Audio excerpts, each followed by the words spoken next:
ശാന്തി 6-7-24 പ്രഭാതമുരളി ബാബ്ദാദ മധുബൻ. ബാബ പറയുന്നു, മധുരമായ കുട്ടികളെ, ബാബയുടെ ഓർമ്മയിലൂടെ ബുദ്ധി സ്വച്ഛമാകുന്നു, ദിവ്യ ഗുണം വരുന്നു. അതിനാൽ ഏകാന്തമായിരുന്ന് സ്വയം തന്നോട് ചോദിക്കൂ, ദൈവിക ഗുണങ്ങൾ എത്രത്തോളം വന്നു എന്ന്. ചോദ്യം: കുട്ടികളിൽ ഉണ്ടായിരിക്കാൻ പാടില്ലാത്ത ഏറ്റവും വലിയ ആസുരീയ അവഗുണം ഏതാണ്? ഉത്തരം: ഏറ്റവും വലിയ ആസുരീയ അവഗുണമാണ് ആരോടെങ്കിലും ടഫായി പരുഷമായി സംസാരിക്കുന്നത്, അല്ലെങ്കിൽ കടുത്ത വാക്കുകൾ പറയുന്നത്. ഇതിനെ തന്നെയാണ് ഭൂതം എന്ന് പറയുന്നത്. ആരിലെങ്കിലും ഈ ഭൂതം പ്രവേശിക്കുമ്പോൾ വളരെയധികം ഹാനി ഉണ്ടാക്കുന്നു. അതിനാൽ അവരിൽ നിന്നും അകന്നു മാറേണ്ടതാണ്. എത്ര സാധിക്കുമോ ഇത് അഭ്യസിക്കൂ. ഇപ്പോൾ വീട്ടിലേക്ക് പോകേണ്ടതുണ്ട്. പിന്നെ പുതിയ രാജധാനിയിൽ വരേണ്ടതുണ്ട്. ഈ ലോകത്തിൽ എല്ലാം കാണവേ ഒന്നും കാണപ്പെടാതിരിക്കണം. ഓം ശാന്തി. ബാബ ഇരുന്ന് കുട്ടികൾക്ക് മനസ്സിലാക്കിച്ചു തരുന്നു, ശരീരം ഉപേക്ഷിച്ചു പോകേണ്ടതുണ്ട്, ഈ ലോകത്തെയും മറക്കേണ്ടതുണ്ട്. ഇതും ഒരു അഭ്യാസമാണ്. ശരീരത്തിൽ ഏതെങ്കിലും പ്രശ്നങ്ങൾ ഉണ്ടാകുമ്പോൾ ശരീരത്തെയും പരിശ്രമിച്ച് മറക്കേണ്ടതുണ്ട്. അപ്പോൾ ലോകത്തെയും മറക്കേണ്ടതുണ്ട്. മറക്കുന്നതിൻ്റെ അഭ്യാസം നിലനിൽക്കുന്നത് രാവിലെയാണ്. ഇപ്പോൾ തിരികെ പോകേണ്ടതുണ്ട്. ഈ ജ്ഞാനം കുട്ടികൾക്ക് ലഭിച്ചു. മുഴുവൻ ലോകവും ഉപേക്ഷിച്ച് ഇപ്പോൾ വീട്ടിലേക്ക് പോകേണ്ടതുണ്ട്. അധികം ജ്ഞാനത്തിൻ്റെ ആവശ്യമേ ഇല്ല. പരിശ്രമിച്ച് ആ ഒരു ഈണത്തിൽ ഇരിക്കണം. ശരീരത്തിന് എത്ര തന്നെ പ്രയാസങ്ങൾ ഉണ്ടാകുന്നുവെങ്കിലും കുട്ടികൾക്ക് മനസ്സിലാക്കിച്ചു തരുന്നു എങ്ങനെയാണ് അഭ്യസിക്കേണ്ടത്. നിങ്ങളെ ഇല്ലാത്തതുപോലെ. ഇതും നല്ല അഭ്യാസമാണ്.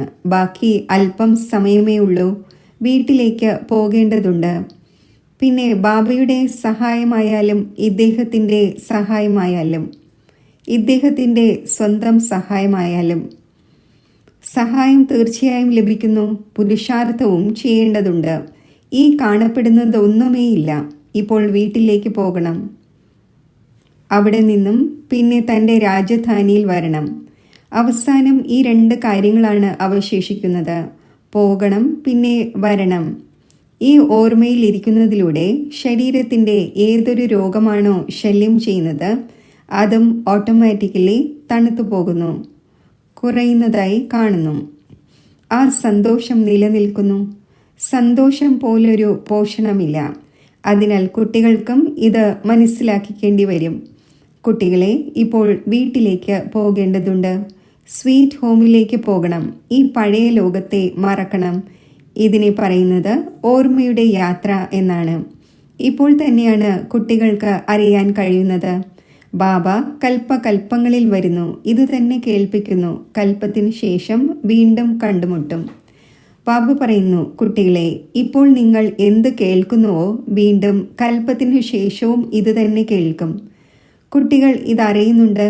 ബാബ പറയുന്നു, ഞാൻ കൽപ്പകൽപ്പങ്ങളിൽ വന്ന് കുട്ടികൾക്ക് മാർഗം പറഞ്ഞു തരുന്നു. മാർഗത്തിലൂടെ നടക്കേണ്ടത് കുട്ടികളുടെ ജോലിയാണ്. ബാബ വന്ന് മാർഗം പറഞ്ഞു തരുന്നു, കൂടെ കൊണ്ടുപോകുന്നു. കേവലം മാർഗം പറഞ്ഞു തരിക മാത്രമല്ല, എന്നാൽ കൂടെ കൊണ്ടുപോവുകയും ചെയ്യുന്നു. ഇതും മനസ്സിലാക്കിച്ചു തരുന്നു. ഈ ചിത്രങ്ങൾ തുടങ്ങിയവ എന്തെല്ലാം ഉണ്ടോ അവസാനം യാതൊന്നും ഉപയോഗത്തിൽ വരില്ല. ബാബ തൻ്റെ പരിചയം നൽകി. കുട്ടികൾ മനസ്സിലാക്കുന്നുണ്ട്, ബാബയുടെ സമ്പത്ത് പരിധിയില്ലാത്ത ചക്രവർത്തി പദമാണ്.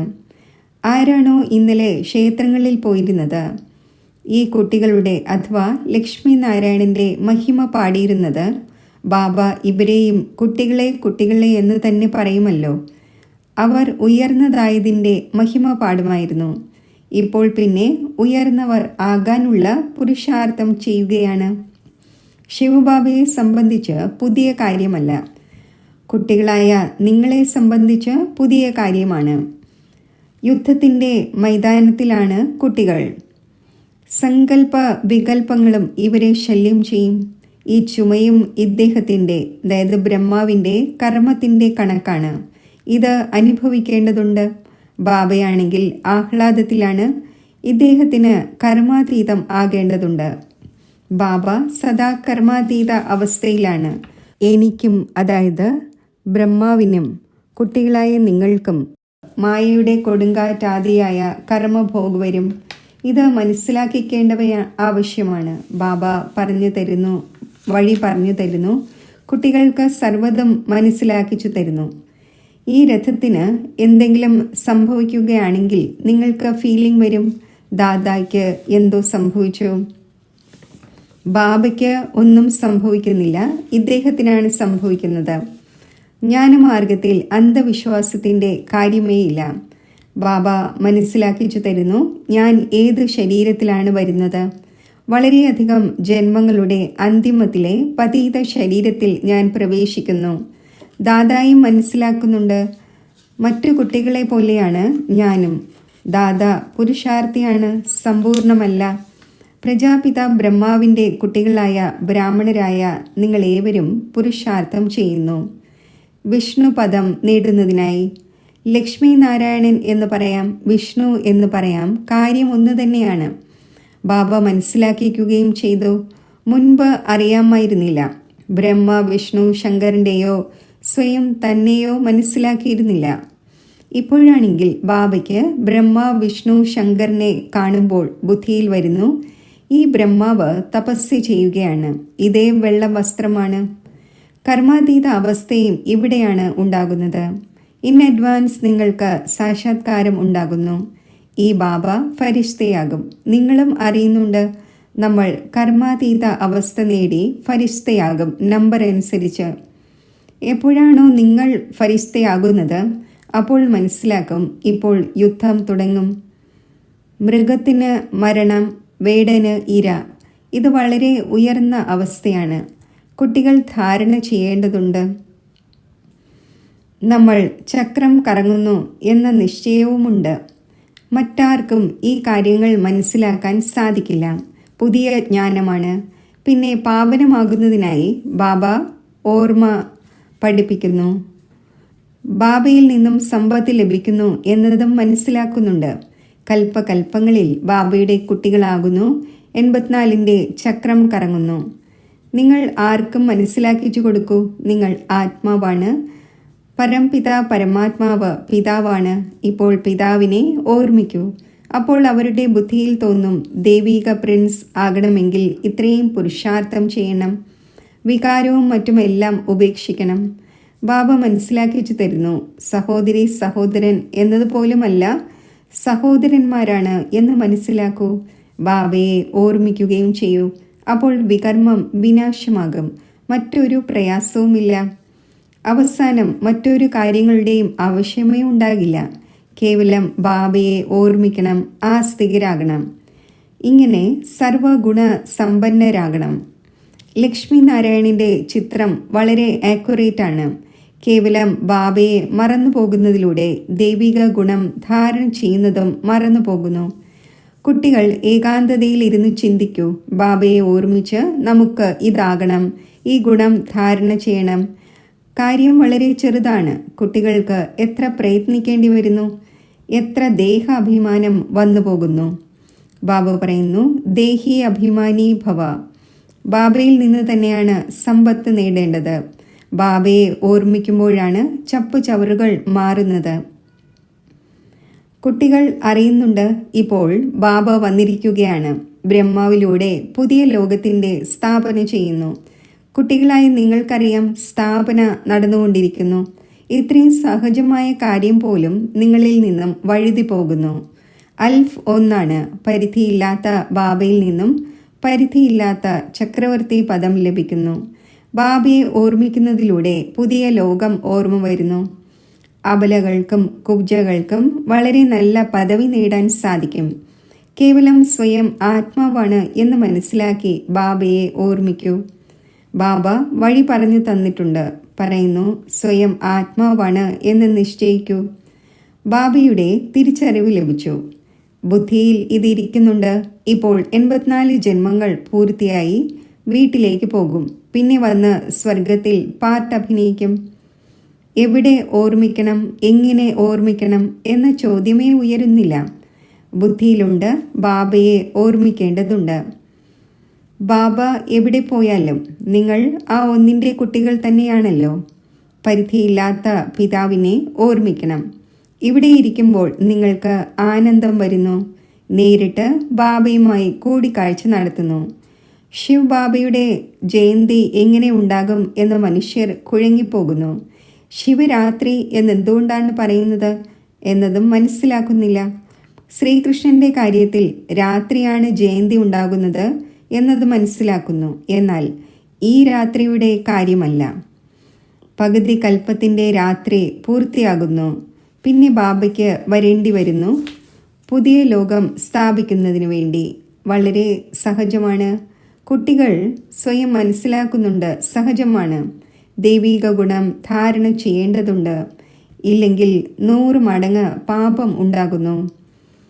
എൻ്റെ നിന്ദ ചെയ്യിക്കുന്നവർക്ക് ഉയർന്ന ലക്ഷ്യസ്ഥാനം നേടാൻ സാധിക്കില്ല. ബാബയുടെ നിന്ദ ചെയ്യിക്കുകയാണെങ്കിൽ പദവി ഭ്രഷ്ടമായി പോകും. വളരെ മധുരമാകേണ്ടത് ആവശ്യമാണ്. റഫ് ടഫായി സംസാരിക്കുന്നത് ദൈവിക ഗുണമല്ല, ഇത് ആസുരീയ അപഗുണമാണ് എന്ന് മനസ്സിലാക്കണം. നിങ്ങളുടെ ഈ കാര്യം ദൈവിക ഗുണമല്ല എന്ന് സ്നേഹത്തോടെ മനസ്സിലാക്കിച്ചു കൊടുക്കണം. ഇതും കുട്ടികൾ അറിയുന്നുണ്ട്. ഇപ്പോൾ കലിയുഗം പൂർത്തിയാകുന്നു. ഇത് സംഗമയുഗമാണ്. മനുഷ്യർക്കാണെങ്കിൽ ഒന്നും അറിയില്ല. കുംഭകർണന്റെ നിദ്രയിൽ ഉറങ്ങിക്കിടക്കുകയാണ്. ഇങ്ങനെ കരുതുന്നു 40,000 വർഷങ്ങൾ കിടക്കുകയാണ്. നമ്മൾ ജീവിച്ചുകൊണ്ടേയിരിക്കും, സുഖം അനുഭവിച്ചുകൊണ്ടേയിരിക്കും. ദിനം പ്രതിദിനം കൂടുതൽ തമോ പ്രധാനം ആവുകയാണ് എന്നത് മനസ്സിലാക്കുന്നില്ല. കുട്ടികളായി നിങ്ങൾ വിനാശത്തിൻ്റെ സാക്ഷാത്കാരവും കണ്ടു. മുന്നോട്ടു പോകവേ ബ്രഹ്മാവിൻ്റെയും ശ്രീകൃഷ്ണൻ്റെയും സാക്ഷാത്കാരം കണ്ടുകൊണ്ടിരിക്കും. ബ്രഹ്മാവിൻ്റെ അടുക്കൽ പോകുന്നതിലൂടെ നിങ്ങൾ സ്വർഗത്തിലെ ഇങ്ങനെയുള്ള പ്രിൻസാകും. അതിനാൽ പൊതുവെ ബ്രഹ്മാവിൻ്റെയും ശ്രീകൃഷ്ണൻ്റെയും 2 പേരുടെയും സാക്ഷാത്കാരം ഉണ്ടാകുന്നു. ചിലർക്കാണെങ്കിൽ വിഷ്ണുവിൻ്റേതുണ്ടാകുന്നു. എന്നാൽ അതിലൂടെ ഇത്രയും മനസ്സിലാക്കാൻ സാധിക്കില്ല. നാരായണൻ്റേത് ഉണ്ടാകുന്നതിലൂടെ മനസ്സിലാക്കാൻ സാധിക്കുന്നു. ഇവിടെ നമ്മൾ പോകുന്നത് തന്നെ ദേവത ആകുന്നതിന് വേണ്ടിയാണ്. നിങ്ങളിപ്പോൾ സൃഷ്ടിയുടെ ആദിമധ്യ അന്ത്യത്തിൻ്റെ പാഠം പഠിക്കുന്നു. ഓർമ്മയ്ക്കു വേണ്ടി പാഠം പഠിപ്പിക്കപ്പെടുന്നു. പാഠം ആത്മാവാണ് പഠിക്കുന്നത്. ദേഹത്തിൻ്റെ ബോധം മാറുന്നു. ആത്മാവ് തന്നെയാണ് സർവ്വതും ചെയ്യുന്നത്. നല്ലതോ മോശമോ ആയ സംസ്കാരം ആത്മാവിൽ തന്നെയാണുള്ളത്. നിങ്ങൾ മധുരമധുരമായ കുട്ടികൾ 5000 വർഷങ്ങൾക്കു ശേഷം വന്ന് കണ്ടുമുട്ടിയിരിക്കുകയാണ്. നിങ്ങൾ അതേ ആൾക്കാർ തന്നെയാണ്. ഫീച്ചേഴ്സും അതുതന്നെയാണ്. 5000 വർഷങ്ങൾക്ക് മുമ്പും നിങ്ങൾ തന്നെയാണ് ഉണ്ടായിരുന്നത്. നിങ്ങളും പറയുന്നു 5000 വർഷങ്ങൾക്ക് ശേഷം അതേ അങ്ങ് തന്നെ വന്ന് കണ്ടുമുട്ടിയിരിക്കുകയാണ്.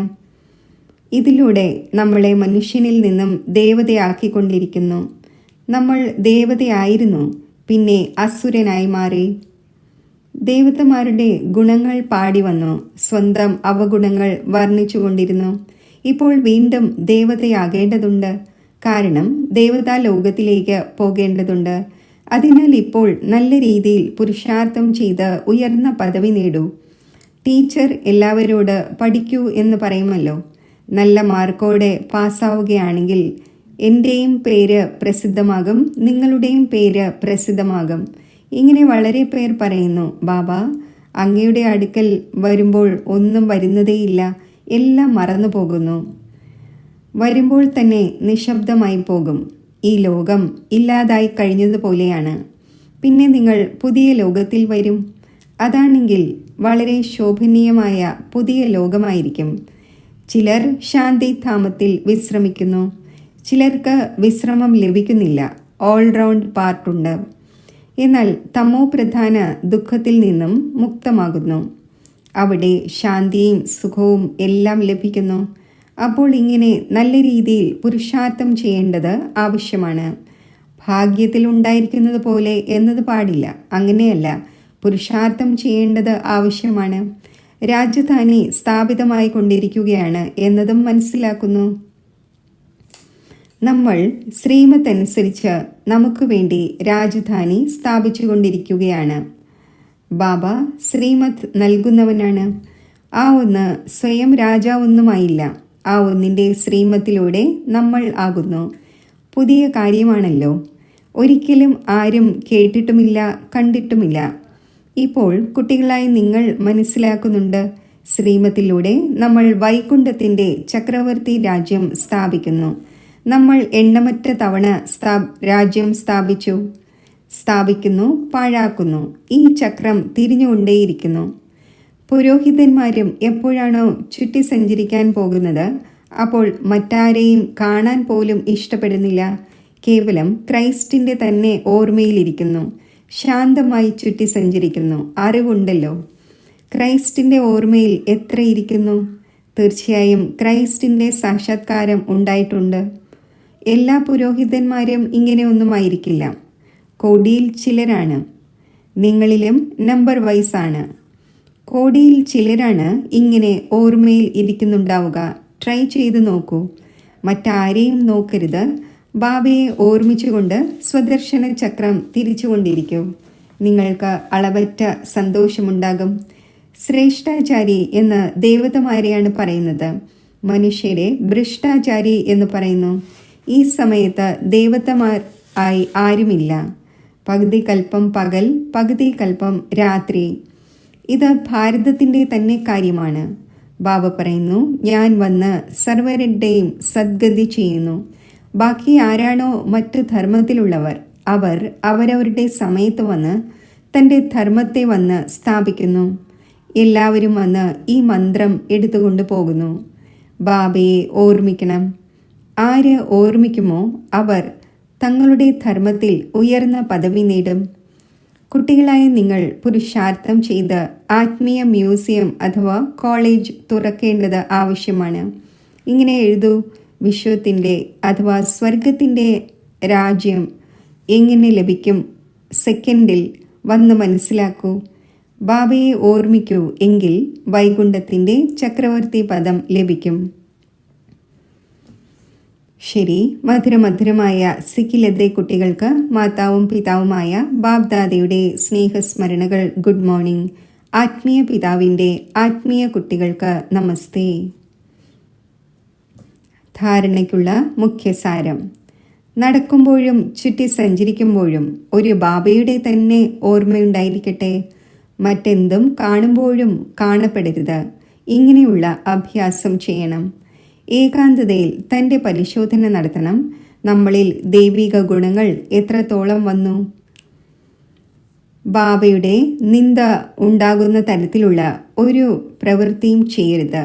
ദൈവിക ഗുണം ധാരണ ചെയ്യണം. ബുദ്ധിയിൽ ഉണ്ടായിരിക്കണം.